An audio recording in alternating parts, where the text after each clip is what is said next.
Bonjour et bienvenue sur Booster à la chaîne. Et donc Kissimarek en compagnie de notre ami Omnat pour ouvrir un nouveau pack Magic qui n'est d'autre qu'un un petit pack d'avant-première, le Serment des Sentinelles, donc la deuxième extension du nouveau bloc de Zendikar. Alors là, si je rapproche la lumière, c'est tout de suite légèrement mieux. Et donc un pack d'avant-première, qu'est-ce que c'est? C'est en fait un petit paquet que vous recevez lorsque vous vous inscriviez au tournoi d'avant-première, comme son nom l'indique. C'est en fait un tournoi qui a lieu une semaine avant la sortie officielle de l'extension. Donc vous venez les mains dans les poches, on vous remet ce petit paquet. Dedans vous allez trouver 6 boosters, en l'occurrence 4 boosters Serment des Sentinelles et 2 boosters Battle for Zendikar. Et vous allez construire tout simplement votre jeu avec ce que vous allez ouvrir et disputer le tournoi. Et tenter bien sûr de le remporter pour remporter encore plus de boosters, etc. Et donc dans ce petit pack, nous allons avoir, en plus de ce que je vous ai dit, un dé à l'effigie de l'extension, la boîte elle-même qui est une magnifique boîte de rangement, qui est brillante d'ailleurs, et bien entendu une carte promotionnelle qui est en fait la carte de launch, donc la carte d'avant-première tout simplement, qui est une carte rare aléatoire de l'extension, sauf qu'elle est foil et qu'elle a imprimé en lettres dorées la date de l'événement, pour vous rappeler que vous avez eu cette date à ce moment précis. Cette carte est bien sûr jouable dans votre paquet, dans votre deck. Et donc on va ouvrir sans plus attendre cette petite boîte et voir ce qu'elle renferme. Si je ne casse pas la caméra, c'est tout aussi bien. Ça permettra de voir la suite de la vidéo. Et voilà. Alors, comme je vous le disais, la boîte est tout à fait brillante et elle est vraiment très très belle. Dedans, alors on va essayer de masquer la carte. Hop. Voilà. Donc dedans, vous avez la fameuse carte que l'on va révéler juste après. Et dedans, nous avons un magnifique petit séparateur. Voilà, donc en l'occurrence, le Serment des Sentinelles. Donc Avengers, les 4 Planeswalkers qui se battent contre les vieux Eldrazi. Hop. Et les 4 boosters, comme prévu. Donc 4 de la nouvelle extension, donc c'est parfait, nous avons les 4 illustrations, les 4 Planeswalkers, je ne sais pas si c'est fait exprès, et 2 boosters à l'envers d'ailleurs, de Battle for Zendikar. Donc pourquoi on a 2 extensions? Parce que les deux sont liés et interagissent les unes avec les autres. Ils auraient pu mettre 6 comme ça aurait été plus sympa, je trouve.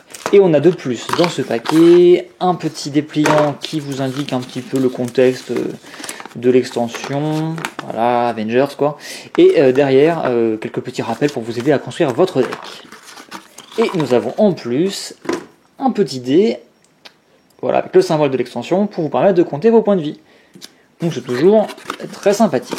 Donc sans plus attendre, nous allons révéler la carte mystère. Qu'est-ce qu'on a eu? On a eu un Eldrazi, l'indolent pélagique, qui est pas forcément une carte ouf, mais pourquoi pas. Nous allons voir ce que nous allons voir. Peut-être nous pourrions jouer bleu. On va voir. Je vais l'ouvrir quand même. Donc oui, comme je l'ai fait pour la vidéo précédente où j'ai ouvert un pack d'avant-première, le but ici n'est pas de construire un jeu. Le but n'est bien entendu pas de voir quel type de jeu nous pourrons construire, mais bien entendu d'ouvrir les boosters qu'elle contient pour voir ce qu'on aurait ouvert si nous avions participé à un tournoi avec ce pack. Et on va commencer, je vous propose, par les boosters Zendikar.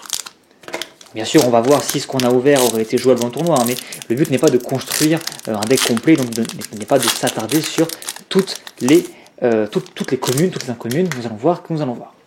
C'est parti, nous commençons avec des petites communes. Donc le but quand vous participez à ce genre de tournoi, c'est bien sûr de trier vos cartes que vous ouvrez par couleur, par type, pour après faciliter votre construction de jeu. Ce que nous ne ferons pas ici, encore une fois, pour les raisons que je vous ai expliquées juste avant. La première Unco, la voici. La seconde, la troisième, c'est une carte assez sympa en touche terre. Et la rare, un interminable. Et bien c'est une très bonne carte en limité. Parce que tout simplement, elle va arriver en jeu avec X marqueur +1/+1, X étant tout simplement son coût. Donc en limité, ça peut être très sympa, un très très bon spoiler en somme. Nous avons derrière un terrain full art, car on a un terrain full art dans chaque booster de Zendikar ou de Serment des Sentinelles, ce qui est très appréciable, et un jeton. Donc une très bonne pioche pour ce premier booster, en tout cas pour le limiter. Alors je vais mettre les boosters restants ici. Le deuxième booster, Zendikar avec notre pote Nixilis. Hop, c'est parti. Les cartes volantes, c'est toujours intéressant en limité.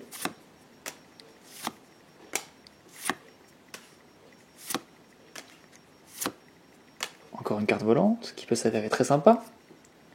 Puisqu'en plus, elle met des petits jetons 1-1. Et le Eldrazi qui vous fournissent du mana.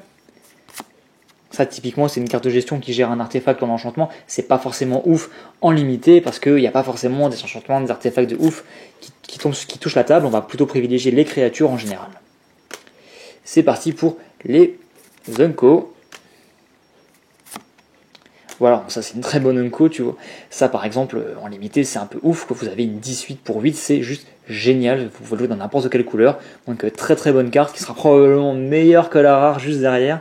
Donc ça à inclure de toute urgence dans votre deck. Là vous avez déjà 2 gros Eldrazi, donc partir sur un ramp me paraît une bonne idée. Et la rare, oh, bah justement, voilà, Omnat, le locus de rage. Monsieur Omnat.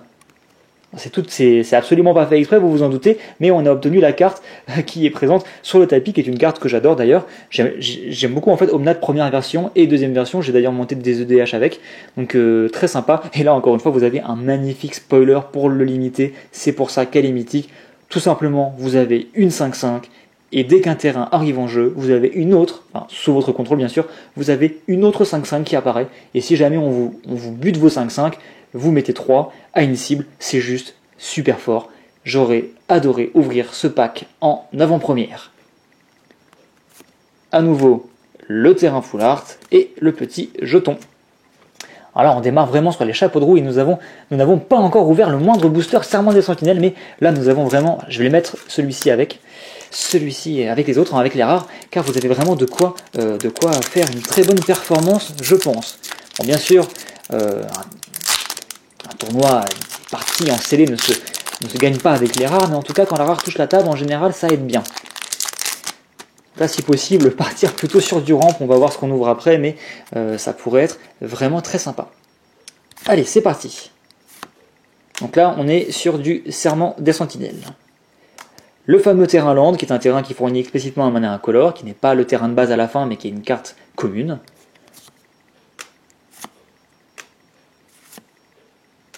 Donc ça typiquement une carte de rampe, donc là vous allez la mettre avec vos Eldrazi. À nouveau un bon gros Eldrazi, enfin bon gros, tout est relatif bien sûr, une 5-5, pourquoi pas. Premier Unco, l'illustration est magnifique d'ailleurs. Avengers quoi, le retour.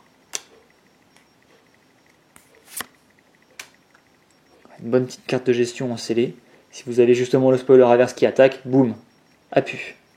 Et la rare, on ouvre un Rédempteur Abject, donc un petit Eldrazi, donc une 3-3 pour 3 avec le flash, et quand vous le lancez, tout simplement, vous pouvez payer un mana incolore supplémentaire. Donc les manas incolores en limité sont assez difficiles à jouer, car vous ne pouvez les jouer qu'avec des landes, qui ne sont pas des terrains de base fournis de manière illimitée au niveau de la construction comme les autres terrains, mais bien des terrains que vous devez piocher, ou bien d'autres cartes comme justement celle-ci qui va pouvoir vous fournir un mana incolore, mais en général elles ne sont pas très nombreuses en limité. Enfin, il y en a quelques-unes, mais souvent pas assez pour builder autour, et du coup des cartes qui nécessitent de payer des manas incolores en limité, on va plutôt essayer de s'en passer, et donc celle-ci vous permet, si vous la payez pour 4, au lieu de la payer pour 3, vous allez pouvoir mettre un jeton Eldrazi et Sion pour chaque créature non jeton qui est morte sous votre contrôle ce tour-ci, donc ça peut être assez fort, mais pas en limité je pense, donc une carte un peu bancale on va dire pour le limiter. À nouveau le terrain full art, pas forcément le plus beau d'ailleurs, avec un Sion tout à fait dégoûtant.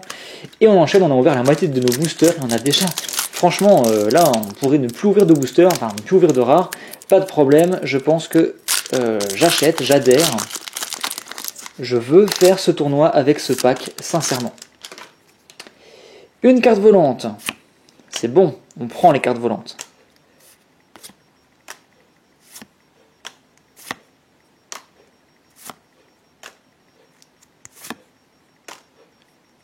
Volante ou portée, pour vous protéger justement des quelques volantes adverses.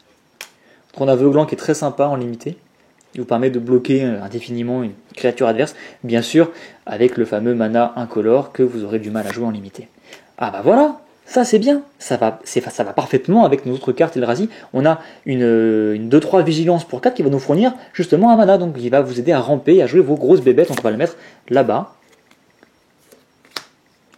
à jouer dans notre petit jeu rampe. En fin de compte, je vous ai dit qu'on n'allait pas construire un deck, mais on est plutôt en train de s'orienter vers une construction en particulier. Unco, et quelle est la dernière, la rare? Hop, nous avons équipeuse du refuge de pierre qui fonctionne avec des équipements. Malheureusement, il n'y a pas beaucoup de bons équipements en fait dans Zendikar, et c'est vraiment des sentinelles, donc une carte un peu inutile, surtout, enfin en tout cas en limité, où on est limité à ses extensions. Bon, on a eu de très bons boosters pour le limiter, un petit jeton élémental, mais là les deux boosters suivants n'ont pas été génialissimes. Nous avons encore deux boosters, tout n'est pas perdu. Tout n'est pas perdu. Nous pouvons encore ouvrir quelque chose. Et nous avons ouvert une mythique, je le rappelle, normalement c'est environ une tous les 8 boosters, donc on a déjà eu de la chance d'en piocher une. En général, c'est bon signe pour la suite du tournoi. Une lande avec la seconde illustration. Hop, du vol. Non, ça c'est pas mal. Enfin, c'est pas mal, c'est pas ouf, c'est très situationnel comme petite carte de gestion, vu que ça peut détruire une créature terrain ou infliger 4 blessures à un joueur. Mais l'illustration est juste magnifique. On a ce fameux Eldrazi qui crée un trou noir à l'intérieur d'une espèce de créature terrain. C'est juste épique, je trouve.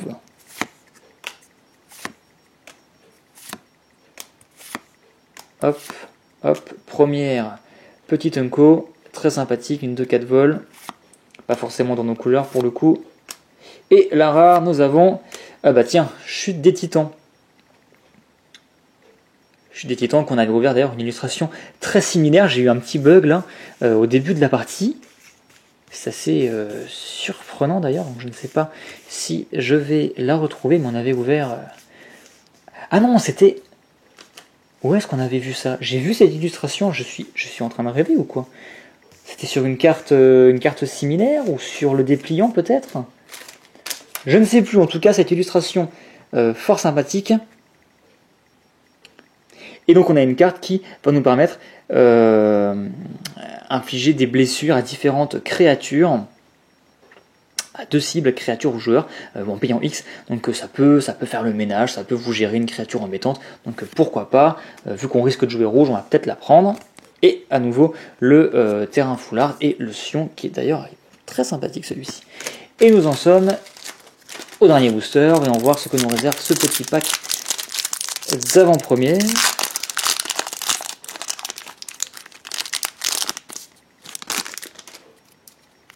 Ce qui serait parfait, c'est un terrain expédition. On pourra vraiment dire qu'on a gagné notre journée et notre pack d'avant-première. Alors, encore un fameux terrain qui peut ajouter du mana incolore, donc c'est plutôt bon signe, et qui peut en plus nous ajouter un mana de la couleur de notre choix si on engage une créature. Je crois que c'est ça. Oui, c'est bien ça.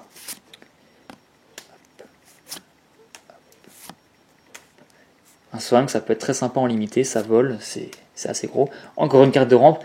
Vraiment, je pense que dans ce pack, tout est fait pour qu'on puisse jouer un bon gros rampe bien baveux. Une carte volante. Un terrain qui ne nous servira pas forcément ici. Le mage réflecteur. Et la dernière rare, nous avons Aile de Drana. Donc une carte alliée.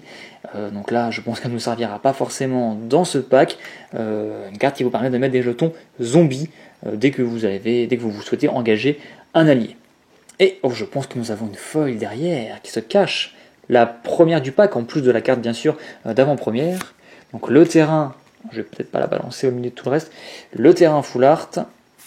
Et la foil, nous avons eu une commune. Donc voilà, cette capacité du déferlement qui vous permet de jouer des sorts moins chers. Si vous avez déjà joué un sort, vous ou un coéquipier, dans le cas des parties multijoueurs en 2 contre 2 par exemple. Voilà, donc une petite commune qui ne servira pas forcément là. Et à nouveau un jeton élémental. Eh bien, c'est à peu près tout pour ce pack d'avant-première qui n'a été vraiment pas décevant. Je pense sincèrement que si vous aviez joué ceci en tournoi, voilà, si vous aviez déjà construit votre deck, non pas forcément avec celle-ci, mais en tout cas avec toutes ces cartes-là, que vous aviez... Bon, il manquerait peut-être encore 1 ou 2 gros machins pour vraiment être sûr d'avoir un jeu en béton. Quoi qu'il en soit, avec ceci et les quelques cartes de rampe que nous avons faites défiler, je pense qu'il y a moyen vraiment de faire quelque chose d'intéressant. On notera... le petit Omnat qui s'est invité à la fête.